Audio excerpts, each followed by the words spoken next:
En épousant Mélanie Page, Nagui ne savait pas à quel point cette dernière était têtue. De la localisation à la déco, il hallucine. Un quart de siècle d'amour. Ça se fête.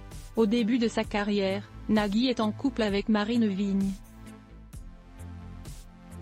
Parvenant à se convaincre qu'il est heureux en ménage, l'animateur multiplie les projets à la télévision et à la radio. Papa d'une adorable Nina, il ne lésine pas ses efforts. Sauf que juste avant le démarrage du second millénaire, il prend une décision fracassante.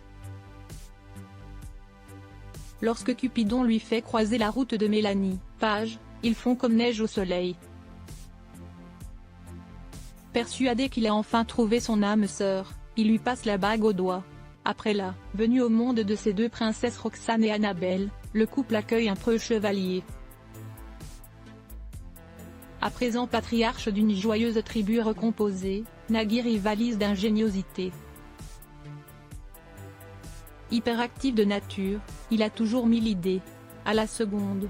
En mesure de produire et de présenter des émissions qui lui tiennent à cœur, il a une place spéciale dans le cœur du public. Et pour cause, dans le classement des meilleurs animateurs, il est souvent au coude à coude avec son ancien complice, Jean-Luc Reichmann. Dans les colonnes de Paris Match, le duo donne des détails croustillants sur leur quotidien à 5.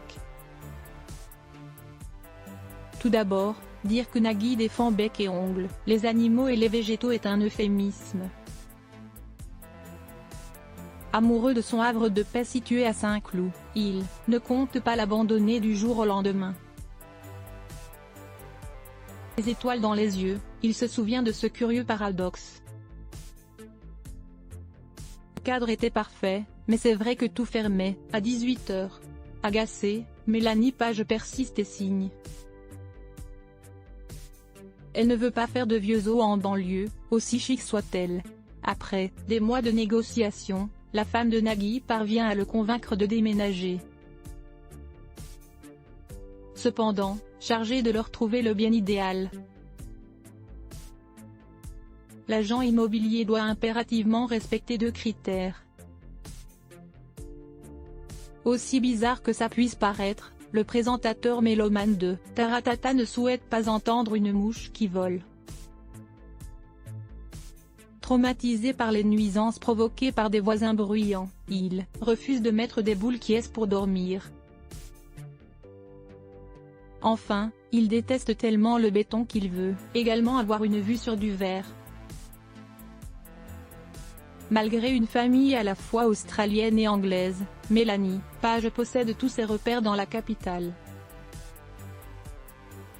Plein d'émotions, elle raconte que ses parents étrangers se sont installés ici. Pas amour. Des images, elle en a plein la tête. Fière, elle déclare avoir visité et adoré les ponts, monuments et rues. Attention, pas question de le faire en voiture ou en moto et de polluer. L'épouse de Nagui a tout fait à pied. En posant leurs valises dans le quartier mythique de Montmartre, Nagui et Mélanie Page ont enfin trouvé la route du bonheur et de l'apaisement. Un peu ironique, mais surtout fou de ça, chérie, il résume son état d'esprit. C'est très calme, il n'y a pas un bruit de moteur, on est dans une bulle. Pourvu que ça dure. Merci à nos confrères de Paris Match.